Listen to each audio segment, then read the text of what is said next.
Hello tout le monde, aujourd'hui on se retrouve pour un DIY de pochon d'étrier et donc c'est parti.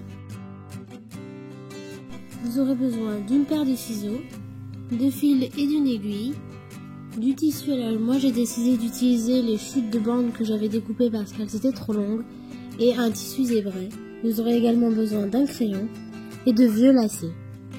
Pour commencer, il vous faudra donc les deux bandes d'environ 40 cm de longueur, sur lesquelles vous allez tracer un trait tout du long à environ 1,5 cm du bord, comme vous pouvez le voir ici.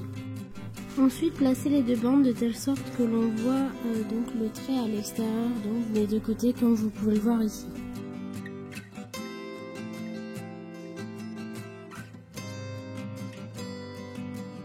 Ensuite, il faudra tout simplement exercer vos talents de couturière. Si vous avez une machine à couture, ce sera beaucoup plus pratique, mais moi je n'en ai pas, du coup j'ai dû me coltiner ça à la main, et donc ça a pris beaucoup plus de temps.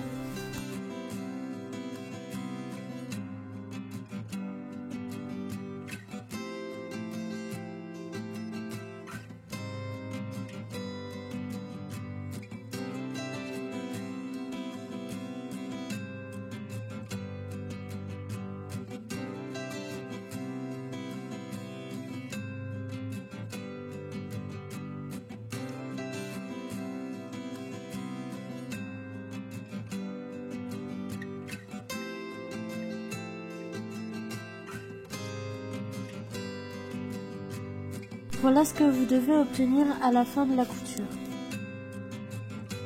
J'ai voulu ajouter une touche de fun un petit peu en mettant un tissu zébré.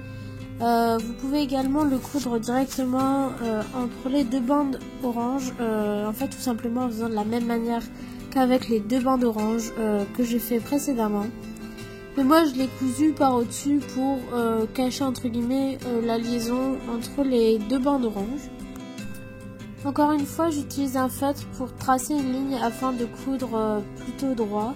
Une fois le rectangle de tissu assemblé comme je le souhaitais, j'ai replié par au-dessus un étrier pour être sûr que c'était la bonne taille, encore une fois, et pour un peu me rendre compte du résultat. Pour former la pochette, il vous suffira de coudre les deux côtés latéraux sur l'envers pour tout simplement, dès que l'on retourne la pochette, on ne voit pas les coutures de l'extérieur tout simplement.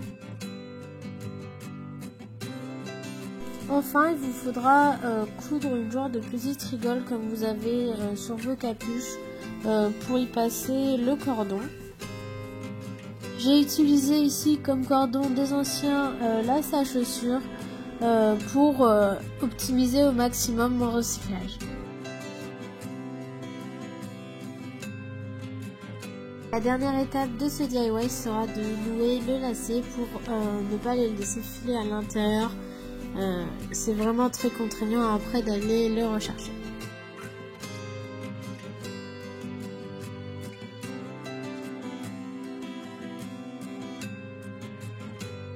Et voilà, votre pochon d'étrier est terminé. Bien sûr, il vous faudra en faire un second pour vraiment protéger chacun de vos étriers.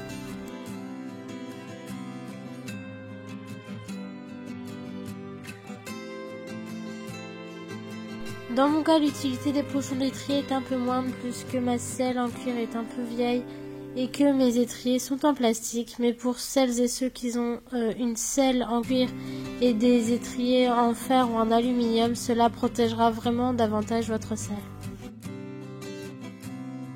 N'hésitez pas à liker la vidéo si ce DIY vous a plu. N'hésitez pas non plus à me taguer sur Facebook et Instagram si vous refaites ce DIY.